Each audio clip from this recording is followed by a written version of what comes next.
Enrollment in progress. Enroll now at Washington Hills Junior and Senior Schools. We are located 20 kilometers from the capital city of Harare along Bulawayo Road. Here at Washington Hills Junior School, we have two curriculums, which are ZimSec and Cambridge, with our first Cambridge group writing next year. We also engage in different sports, which include volleyball, netball, swimming, and tennis.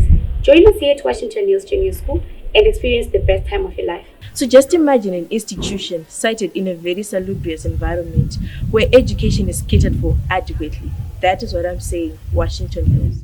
Don't forget, we offer boarding facilities for both primary and secondary levels. Hurry now for the limited spaces available. Muri yeZimbabwe ndofunga varume vaviri vana madzibaba muri kuona ava ai vari kuruboshwe avo hanzizvo vakabva kuChina. Asi kuzati kubva chete here kana kuti muChinese nekuti fesi yavo yangofanana nesu maZimbabweans. Ndokwandakanyanyotandarira nguva refu. Alright, tisarombokupai mukana muchititaurawo kana nechiChinese. Nika unsika mkoshira ngwa. Hanzoda kutenda iwe Drewmas. Unsika ngwa ngwa. Nebasa ramutora rakanaka kudai. Namutsika ngwa hawo. Dai Mwari kudenga akuwedzerai. Sisi kwangitsika ngwa. Kuti basa renyu vandudzwe riende mberi. Tikaula hongo samwa.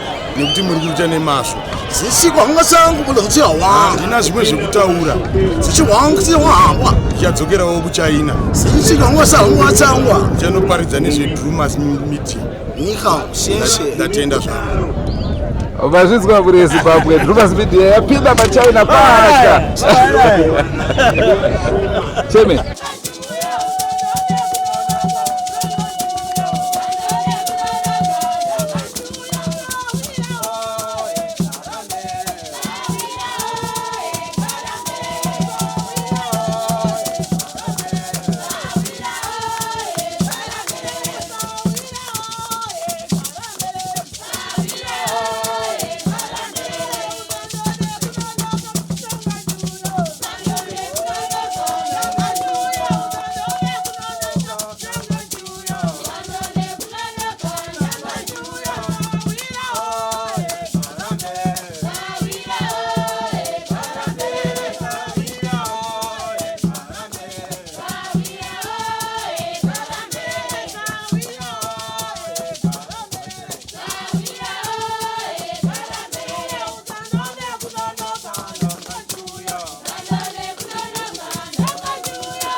Muri Zimbabwe muri rudadiso kusangana kwatiri kuita nhasi rarimwe zuva hongu sekuvimbisa kwandakaita kuti tichadzoka tichizotauraka nevatambi venhabvu, mafanzi nevakasiyana-siyana vanosapota nhabvu, tinzwawo zvavanofunga pamusoro pemushakabvu. Nhasi ndopatiri kukupai programu yekupedzesera yekuvigwa kwaGeorge CHIGOVA. Rangozeita ndinonzi Andrew Neshamba. Senguva dzese muri yeZimbabwe tinokurudzirai kusubscribe kuDrewmas media.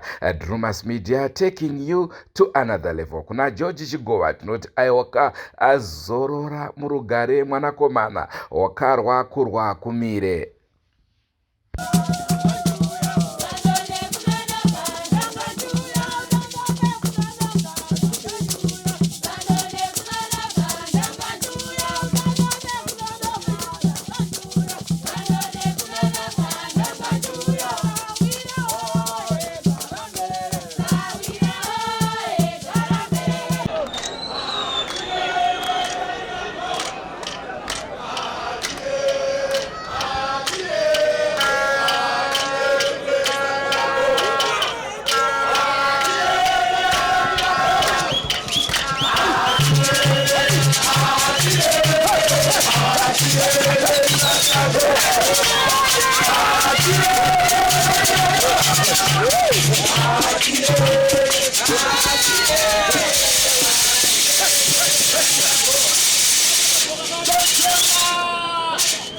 Let me also take this opportunity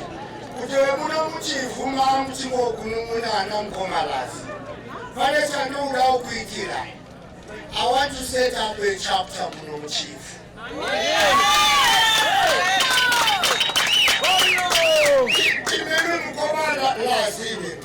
We are going to be my point man.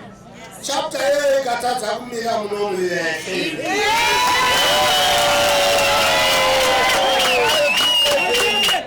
We are going to make sure that chapter is right. Let things will come. I don't know what I'm going to worship it. Whenever I go, what's one of the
Let me also take this opportunity. Tine package ya tinayo nasawira mkuru. Inonzi scope. Mutimare wese.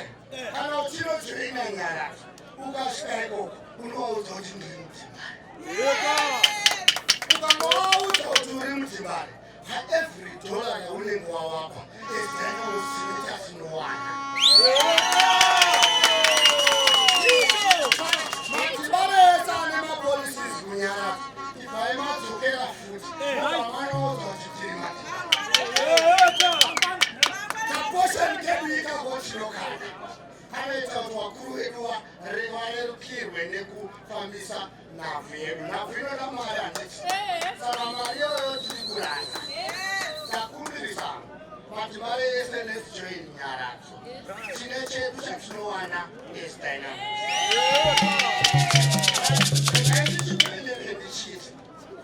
Football family, thank you so much.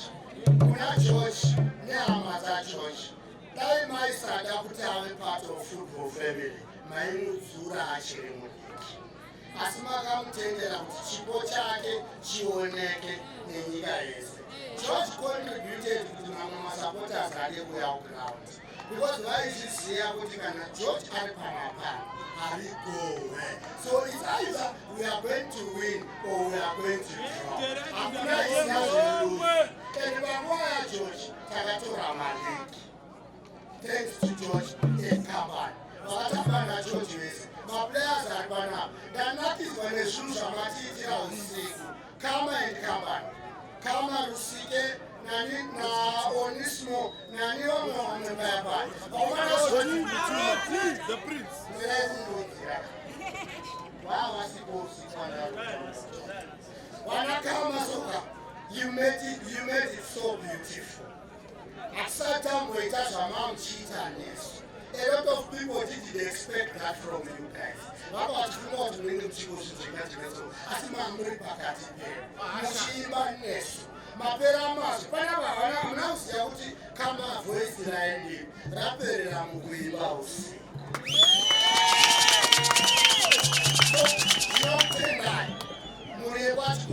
Thank you so much. My CHIGOVA, Tineo Rongo. Shiji Matao. As we say, Matiba, Chinese Arema, no Chibuza. Chineta Opasino Pastauna, is supporters. Atirasi Amayan, in any artifact. Chenu Bible, Rata, Renegades about Punamaiwa. I'm not talking about one and I would you offer. So I will keep that respect for our great hope.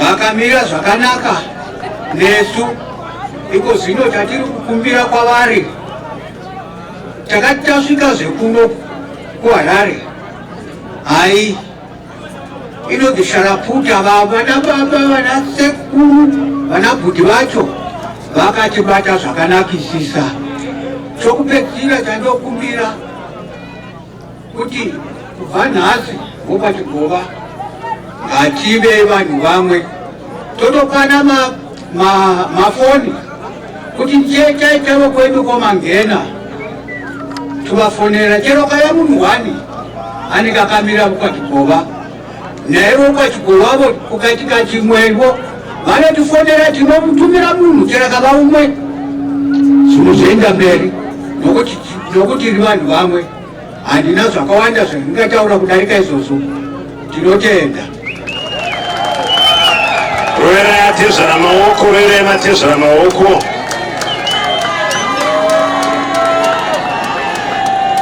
vanhu vokwaCHIGOVA vanogona kutaura vataure mashoko akawandisa.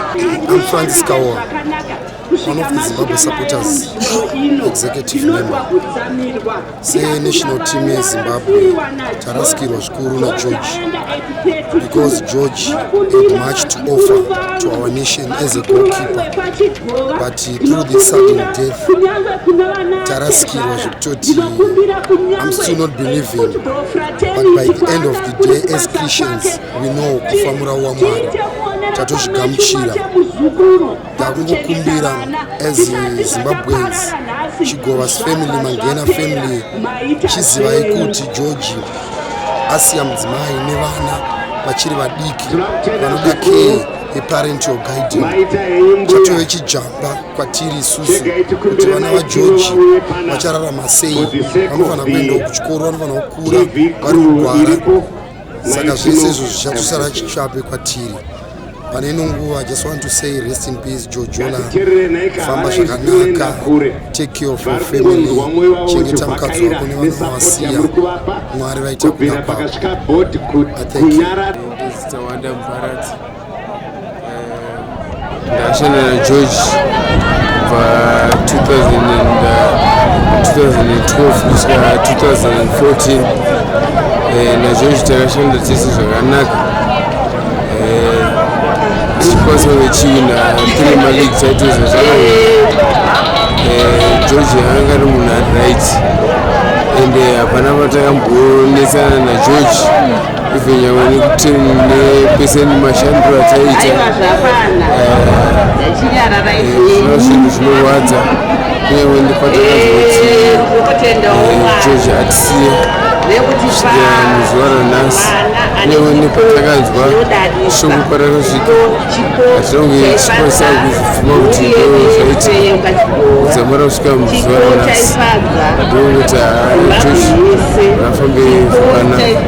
CHIGOVA ndakatanga kumuziva 2012 kwava Drewmas. Tatamba tese tichizivana tichiita shamwaridzana, asi musoro kusvika shoko rokuti mukoma tisiya zvakatirwadza zvakanaofamiri vese. Saka ndinoda CHIGOVA ndoti mucheme munotaurira Mwari nesu, Mwari ndiwo waita kuda kwavo kuti mukomana angarwe nzvimbo naye. Saka naizvozvo mucheme ichinotaurira asi mukomana aitirwadza maendero ake asi muromo waMwari. He was just a brilliant guy. He was someone who was very committed to his work. He was someone who could not give you any problems in terms of training, attitude, discipline, and things like that. So I'm short of words, and I think if you look at his age, it's a massive loss to Zimbabwean football. It's a massive loss. But George's family, I say, we are with you during this period. May your soul rest in peace. How would you describe his character when you were in camp? He was jovial. He was jovial. I think he was close to guys like Khama, like knowledge. It's sad. You don't want to keep having those scenarios where you could see him maybe getting out of the bus, maybe doing some drills in training. He was always jovial. I've never heard him complain. Even when he came late for the Liberia game, I spoke to him. He said, "How are you doing?" He said, "Coach, I'm fine." He said, That is it. Then we gave him the machine to play. He gave us everything. So I think that is why Khama is crying, because they've been together for quite some time. But for me as a coach, I'm saddened. He was still a young man, like what his brother said, we always believe that life begins at 40. But for someone who was the age of 32 to just leave this world, it's painful. It's painful, but there's nothing we can do. I just say may he rest in peace. Ndingacheme but George anga ari munhu ari right steering zvekuti takasvikira pakuwirirana semhuri zvokuti ari kusouth ndaitomboendawo ikoko even akauya kuno kwaitouya achindibatsirawo nekudii but ndinongoti gomba rasiwa nachigova kuti sadza kwacho kucharima baba vangu marwadzo acho akanyanya tikwanise kuchitambira but tongoti kuita kwaMwari but George atirwadza anga ari munhu akanaka zvisingaiti anga ari munhu anga asingadadire vanhu anga ari munhu wevanhu vese ndongoti ndiwo mashoko andokwanisa kutaura baba vangu but zvinorwadza zvaitika maita basa munhoroondo yenyu yekutamba nhabvu mese une zuva raunoti iri handife ndakarikanganwa negemu racho raive gemu ripi? Ndinongoti mugore ra2013 kutanga kwaro ndichatanga kuenda kuchikwata cheDynamos. George munhu andaiziva but not zvekudaro. Taitamba neSundowns. Ndiri munhu aitotyawo ndienda kutimu nyowani yakazara vanhu. Iye George anga aripo. Akatondudza akati mwana wamai usatye panapo wazogadzira mbiri. Ini George ndakatobvawo kumamisha panapa ndatopo ndaita mbiri. Ndo chiripo usatye ngozvininipisa ingotamba bhora rako usavhunduke vanhu. Ndinoti nekutaura kwakaita George ndokundisimbisa kwandakaita even kuzotamba bhora kwandakaita kwese anga ari mashoko emukomana nekuti anga ari munhu anga asingaratidze kuti iye anozvida anga ari munhu anga akazvininipisa.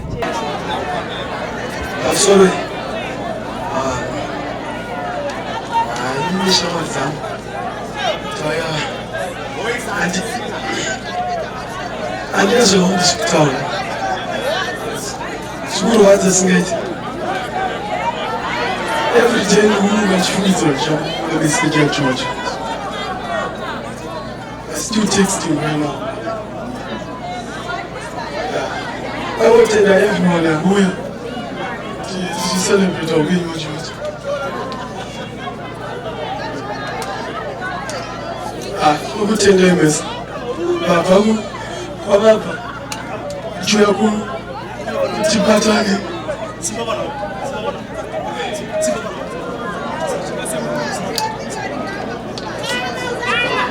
I know it's just a man. It's just a us go and jump for them. Serious, I'm with our own age. Do it.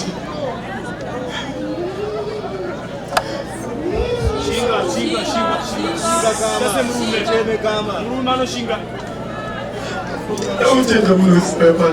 Just don't shoot them. Thank you.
Tikumbira wasiri watore naumbomira mchana ande kuseri moto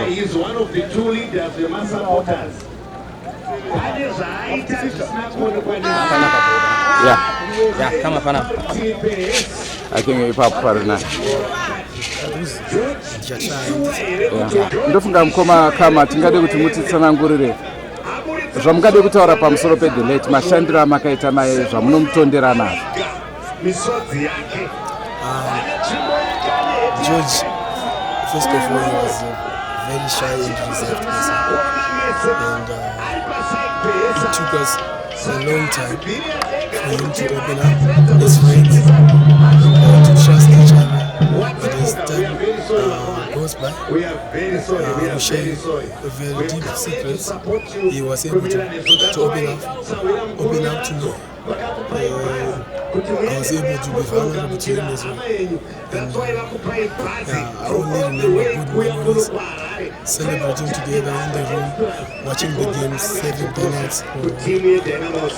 Inini ndonzimai makoroni ndine munda muno muchivu muchikomba kuwadi 7 kusebo flats kumachina kumanise ndarwadziwa nhasi izwa rechishano kuna matasi ndakuzochema George CHIGOVA ndaiti kana achitamba bhora ndinosiya basa rangu rese ndichakuzomuona ndarwadziwa ndachema nemwana wedu tarasikirwa nyika palewa rushidzo ndakapano kuchema mukoma wedu George tabatikana chaizvo nekukuru wemukomana uyu akaipa tinongochema tinongotenda nevese vauya kuzoticheme mukomana uyu tirikurwadziwa kwazvo. Makadi mhuri yeZimbabwe ndinoita kulelista moyo tiri mugare wemuchivu ndakamirira masapota zvose vauya kuzochema George CHIGOVA tichiti famba zvakanaka gamba remagamba tanga tiinewe murwendo rwako rwemutambo webhora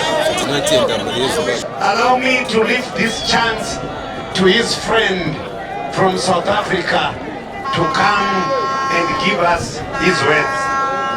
Ngatiterere naika.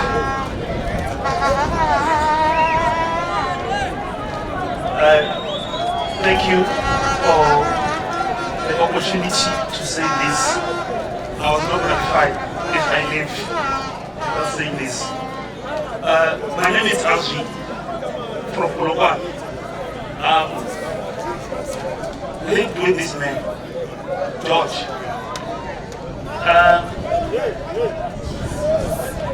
I didn't lose a friend here. I lost a brother. Since I met George, he gave me the love of brother that I never got it from anyone. When he moved from Polokwane to Gauteng, we kept communicating almost every day. Video calls when he comes from training, video calls when he started having a problem. He told me his problem. I kept on saying to him, he'll be fine. But I was never, ever prepared to come to Zimbabwe to bury George. I love this man with everything. Like, if I can, I don't know what to say this. My friend, rest in peace. I love you. I'll always love you. And your kids, they'll be in safe hands. Thank you. Tawe kuno kuzomovika. Pane zvataurwa nemasupporters eDynamos. Vati kuna maitino kana zvaoma isu semasupporters motizivisawo nepatinenge tagona as supporters will do our best. Friend yake from South Africa yationa muyakuira iyi tichaedzawo seshamwari kumira tichiona kuti zvamira nemuti wakanaka. Ndinonzwa kurwadziwa kukuru kubudikidza nokurasikirwa kwataita semhuri ino yechivu. Vazhinji vanoziva kuti chivu but ine inonzi Chikomba district. Tonzwa kudzamirwa nokurwadziwa sezvamanzwa vatauri vese vanga vachitaura pano. Ndinoti zorora murugare, asi vamwe vese tanzwa vachitaurwa pano nemabasa vakabata. Neniwo ndoda kusigira kusafara kwangu nebata guru rinomiririra zvenhabvu redu rezifa. Ndoda kutatidza kutsutsumwa kwangu nokuti pazara nhasi ndo ingadai yange iri pamuromo nokuda kwebasa raingadai yange yabata pano zifa. Unobva waona kuti ndo chikonzero chinopa kuti national team yedu isabudirire kwainenge ichienda.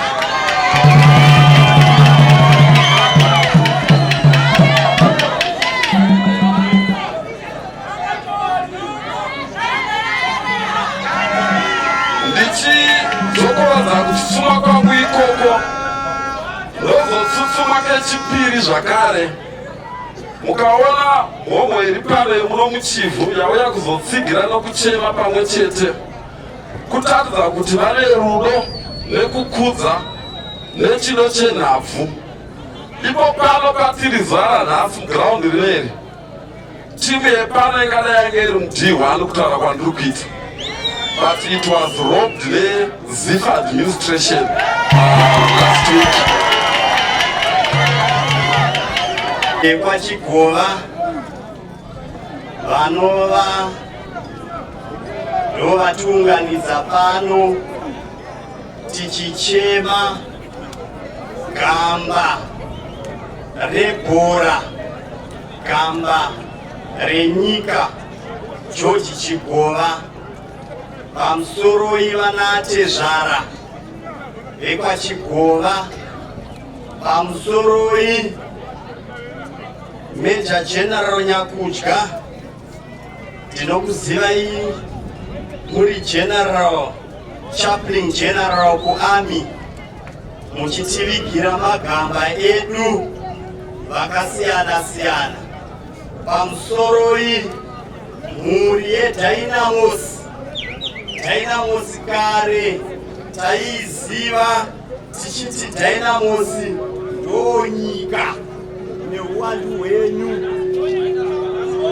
Pamusoro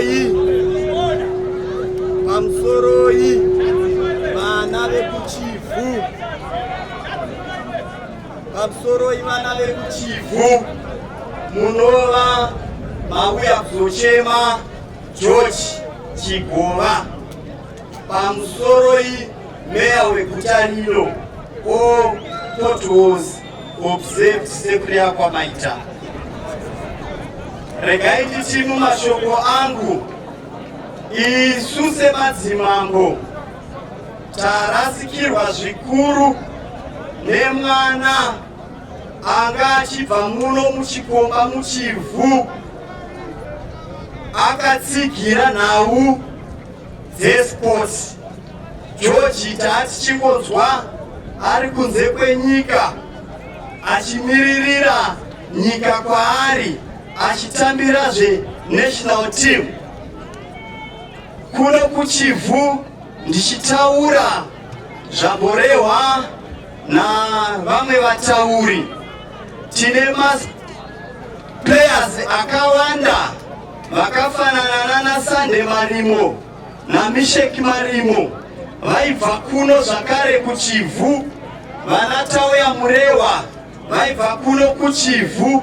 Kana dziri nyaya dzesport, chivhu takasimba zvikuru. Meya ndaizokumbira kuti ground rino iri nezvamaona muchigara pasi sekanzuru kuitira kuti rigadzirwe zvinodiwa neveZifa kana kuti vesport kuti tikwarifaye neground redu rigopota richitambirwawo tazviitirwa negama rirerapa. Motigadzirirawo kuti zvimire zvakanaka. Ndopedza ndichiti ndaonawo sawira wangu pano wandakatamba nayewo bhora.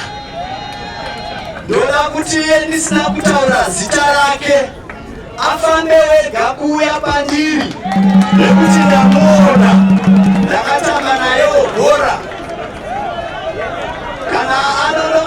Sumuka ndinomeni mapeza sumuka uye pano vanhu vakuone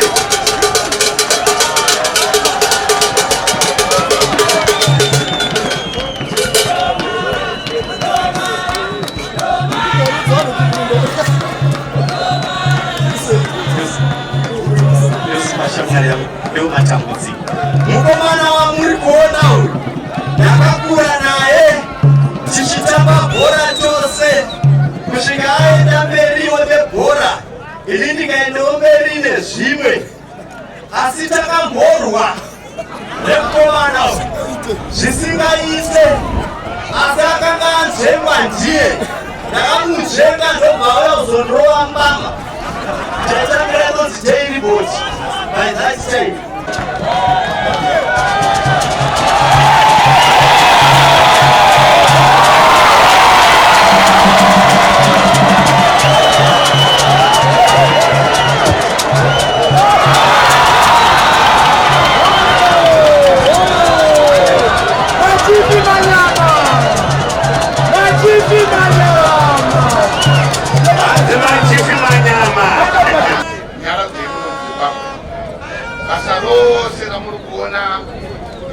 Makandro atakaita mafambiro atiri kuita ndo vauya kundibatsira ndotenda veDynamos kubvira executive tenda kumaplayers vafamba nesu kubvira zuva rakasvika bodi yacho chimukati mwenyu nyika ndinotenda refers vamira nesu zvakare mukati merodo ndinotenda veFIFA ndinovimba nekutamba kwakaita Georgia titambe national team mubatsiro makatipa tinotenda asi ndinovimba maindata muchatibatsira zvakare ndinotenda veSRC handina wada ndakwanisa kuona mukati mezuva ranhasi tinovatenda zvakare mhuri yekwachigova yati kwaRare tatenda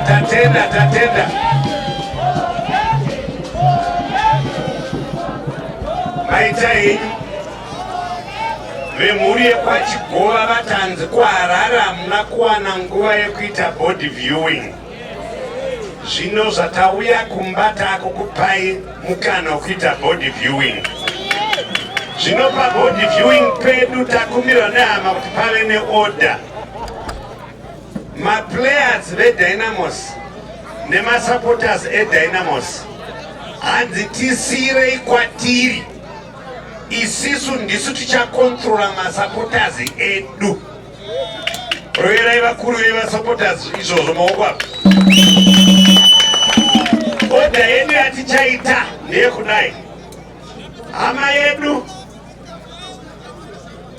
tino urombo pamusaka wechikonzero nguva dzatiri kudiwa kumakuva tiri chazotendera kuti tiite board viewing yevari muno mukati chete saka tichatanga sezvo maplayers ndo vari kutakura mutumbi. We want them to see George, they get composed kuti vagone kuzomutakura. Tichakumbira tende inei vari kumashure ndo maplayers kuti mutange kufamba mouya mufamba nepapa modzokera kunzvimbo kwenyu. Ndonzi Daniel Verema, FC Platinum assistant coach.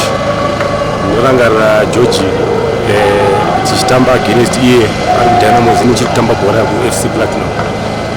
Even George ndakatanga kumuziva achiri mudiki ndichitamba kuHarare United, iye achitamba kuACES Youth Academy. We used to be like sister clubs, Harare United neACES Academy.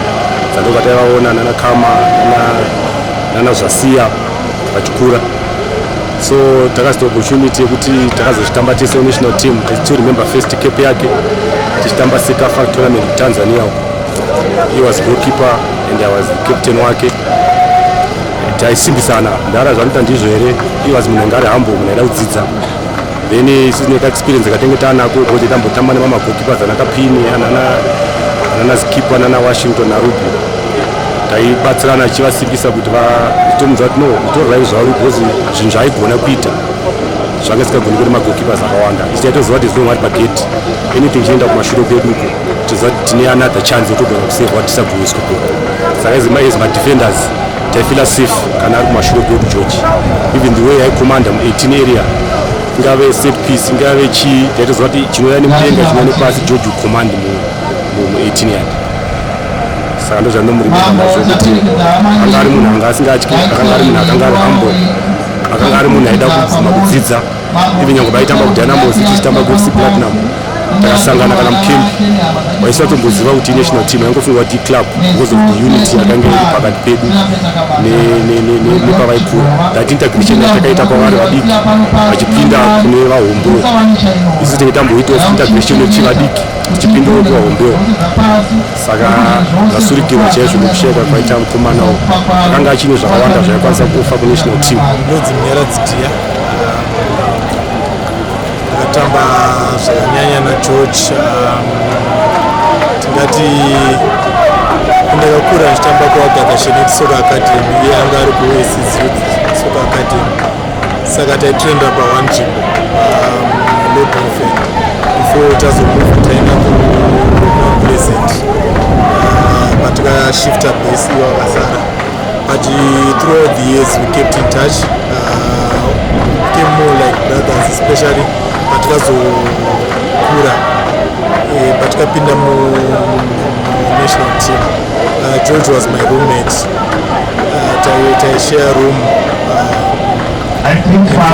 tese tanga taitawo kutatama mafinalists masoka stars of the 3-2 keepers shared room national team takaita mabrothers who shared a lot ekuti we've got so many memories together both good and bad but I always remember George for rudo rwangana be it muground be it panze but especially panze George as big as he was soft inside he had a big heart munhu aingane rudo nevanhu munhu aida chelove nepeace zvekuti many waigona kutoona George as my competitor but isusu tatori mabrothers zvekuti whenever you had a bad game or vice versa we used to be there for each other taitosimbisana kuti ano tatine sei yedu yataiita kuti what doesn't kill you makes you strong saka we used to have courage nekungotaurirana izvozvozvo nekuti face anything and everything but I didn't think kuti this would be the end of it kuti ndatoya kuzoradzikawo George but I just want to celebrate his life. Ndicho chirongwa chatakupai zuva ranhasi zvinonzwisa tsitsi zvinorwadza asi tinotenda kane nguva yatakange tinaye George tichirarama tiri pamwe chete manzwa vakataura vakasiyana-siyana vachitaurawo zvakasiyana-siyana pamusoro pemushakabvu aiwa tinoti gamba renhabvu zorora murugare rangu zita ndinonzi Andrew Neshamba ngatisanganei mune zvimwe zvirongwa senguva dzese muri yeZimbabwe musakanganwe kusubscribe kuDrewmas Media. Drewmas Media taking you to another level.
How do you expect? Forwa muri. Kuna mazi baba muri hapo wetu. Haleluya. Forwa muri. Mazi baba ungari mnangari kufamba. Sibona okanga nemba yangeta semba hombe. Ngita semnari kugeza mkati medishi yatika litabu. Chandinza kana mazi baba uno wachishindira sipo yerudzi rwebhumu mumaoko. Forwa muri. Forwa muri. Naona wachipuruzira sipo yebhumu mumaoko ma. Amen. Khama Billiat. Khama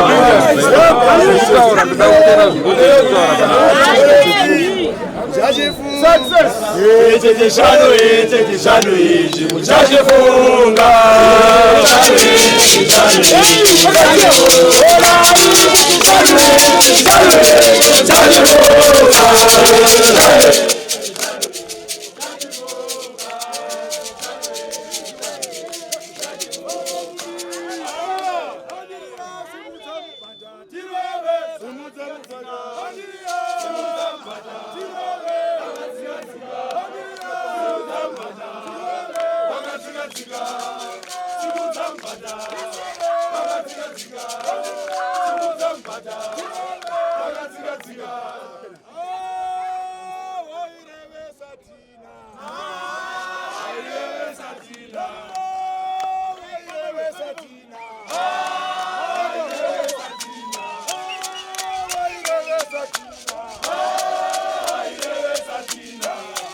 Highlanders are in big trouble here. It is Muraba, the captain. That's Body Maringwa. Jariba Mugamba.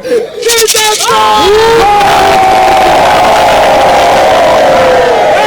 Highlanders has been under the penalty. Highlanders has been under the penalty.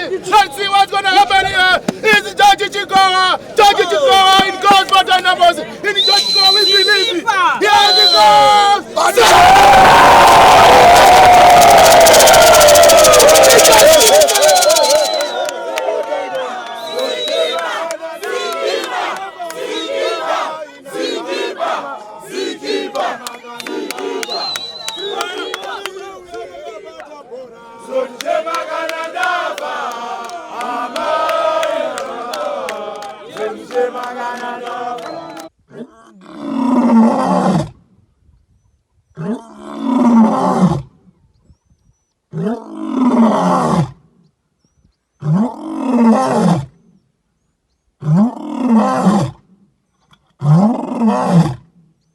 Oh,